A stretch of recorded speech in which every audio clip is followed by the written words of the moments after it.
көрермен, бұл ауыл трип жобасының кезекті шығарылымы. Бүгін біз Ямышев ауылына қарасты Тілектес ауылында қонақтамыз.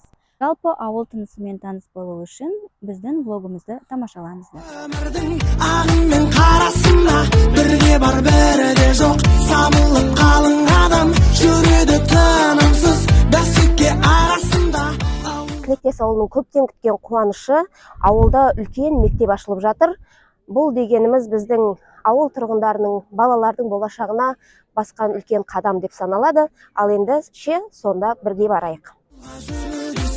Менімен барасың ба, куә боп өмірдің ағымен қарасына бірге бар бірде жоқ, сабылып қалың адам жүреді тынымсыз бәсеке арасында. Толқындай тулаған тынымсыз күндерім ай, сынаптай сырғып жатқан. Саламатсыздар ма? Менің есімім Мағзұм Қайрат Ерболатұлы болады. Мен математика пәні мұғалімімін. Енді осы мектепке Тілектес ауылының тумасымын.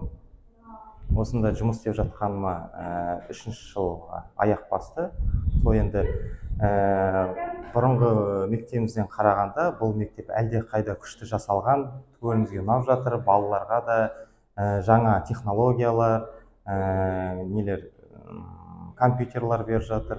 Енді көптеген мысалы химия болсын, биология, физика кабинеттерінде зертханалық, практикалық жұмыстарға арналған қандай да бір құрылғылар беріп жатыр. Математикадан келетін болсақ, көптеген мысалы математика геометрияға байланысты көп құрылғылар берілді. Ром, мысалы, дөңгелек деген сияқты. Енді айта берсе көп. Және де біздің осы ескі мектеп болған кезде, онда бізде спорт зал болған жоқ, актовый зал деген сияқты болған жоқ. Алдына жаңа мектеп құрылған кезде бізге барлығы берілді. Спорт залда, және де актовый залымыз бар. Енді актовый залға бізге көптеген мысалы неше түрлі құрылғылар беріп, соған аспаптар берілді. Соған өте қуаныштымыз. Енді осыны өз ауылым ғой, енді осында жұмыс істеуге ниетім бар. Сыз түндерім ай, сағым бұп көрінді, алыстан мұнарланып, өзіңе жете алмай, адасып жүргенім ай. Ауылға жүру десем, менімен барасың. Понравилась ли вам ваша школа? Да, очень супер, очень чего многого. И надеюсь, что этот учебный год очень пройдет хорошо. А в каком классе вы сейчас учитесь? Я перехожу в 9-й. Я тоже в 9-й. 6-й. 6-й? В 11-й. В 11-й? Очень прекрасно. Я вам желаю в этом учебном году только хороших оценок, хорошего настроения, чтобы ЕНТ сдала на отлично.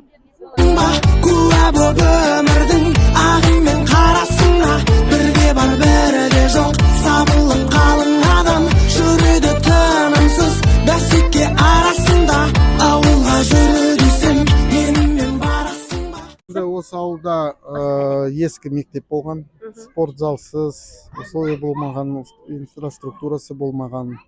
Енді бәлен жыл соны енді сұрап нетіп алдың сері. Енді Аллаға шүкір бар. Ауылдың кісілері енді адамдары осы арманына жетті, келіп дегендей. Баладар керемет мектеп салынды, баладар бәрі мәз дегендей. Сол енді бала керек. Керемет. Мұхамбетов Серік болады. Осы арда мына қазір салған мектепте осы соның орнында бұрын мектеп болды. Сонда біз оқығанбыз. Осыдан 4 жылдық осы арадан бітірдік. Қазір одан бітірген мектеп жаңа қайдағы? Жаңа бар еді тағы да. Ол жоқ кетіп қалыпты. Бірге бітіргенбіз, жаңа сол айтып күліп тұрғанбыз, осы мектепті бітірдік, бірге бітірген. Енді міне орнына қазір жаңа мектеп салынып жатыр.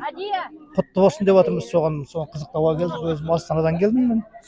Енді қазір сол балалардың жағдайымен сол жақта Астанада тұрып жатырмыз қазір. Сол балаларға тілейтініміз жақсы оқып, тек еліміздің бір жақсы азаматтар болып шықсын, атақты, беделді болып шықсын деп отыр. Амин. Иә, сол айтайын деген.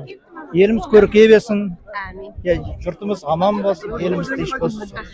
Барлық жақсылық болсын. Сосын тағы бір нәрсе сұрайыншы, осы тарихы примерно тілектес қай кездері құрылды? Бұл тілектес құрылғаны ол Ерте құрылды ма?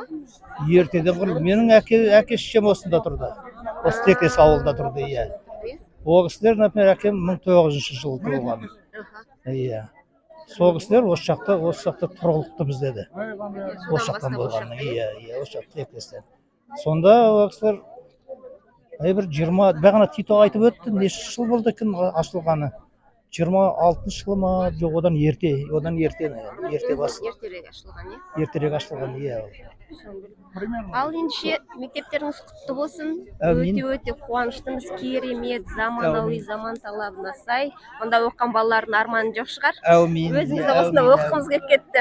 Жақсы, Рахмет өте сізге. жақсы саған. Жаңа келіп қарап шықтық. Сіздерге де рахмет. өмірдің ағымен қарасына бірде бар бірде жоқ. Біз қазір осы бұрынғы ескі мектептің кабинеттерінің біреуінде тұрмыз. Ескі мектеп болғанымен, ол мектептен талай түлек қанатқа ұшқан. Қазіргі кезде білікті маман иелері болып жүрген адамдар оқып шыққан бұл жерден.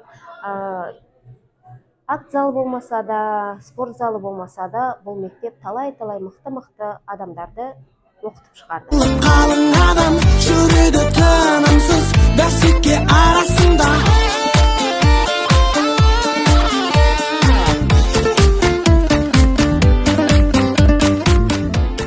Бүкіл ауылдың той-томалағы, қуанышы мен қайғысының барлығы осы клуб мекемесінде өтіп жүретін бұрын. Осы киелі сахнадан талай-талай концерттердің де куәсі болдық. Қазіргі таңда бұрынғы ескі мектептің ғимаратын асхана ретінде ауыл адамдарына сыйламақшы. Ол жерде енді астар берілетін болады, ал клуб өз қызметін атқаратын болады.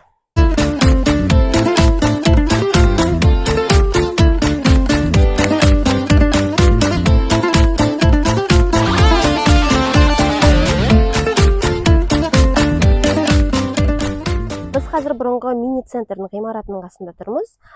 Бұл ғимаратта кішігірім балабақша болған. Бүгінгі таңда ол жаңа мектептің ғимаратына көшірілді. Қазір мен осы ауылда Ұлы Отан соғысына қатысқан ардагерлерге арналып ашылған ескерткіштің алдында тұрмын. Бұл ескерткіш 2005 жылы Бекбауов Сейітқұл Сембайұлының бастауымен ашылған екен. Ой салып бәсеке кіршіксіз санамызға кездестік бүгін біз әдемі қаламызда осылай үнсіздікпен жай қарап қаламыз ба. Ерке ертістің жағасында орналасқан бұл ауылдың табиғаты да керемет, адамдары да керемет. Кішкентай балалары жаз бойы осы ертіске шомылса, үлкендері балығын аулайды. Қысы жазы осы ертістен түрлі балықтар ауланады. Сонымен қатар бұл елдің тұрғындары мал шаруашылығында жақсы дамытқан, аңшылықпен де айналысады. Қаламыз ба ауылға жүру десем менімен барасың ба, куә боп өмірдің ағымен қарасына бірде бар бірде жоқ, сабылып қалың адам жүреді тынымсыз бәсеке арасында. Ауылға жүру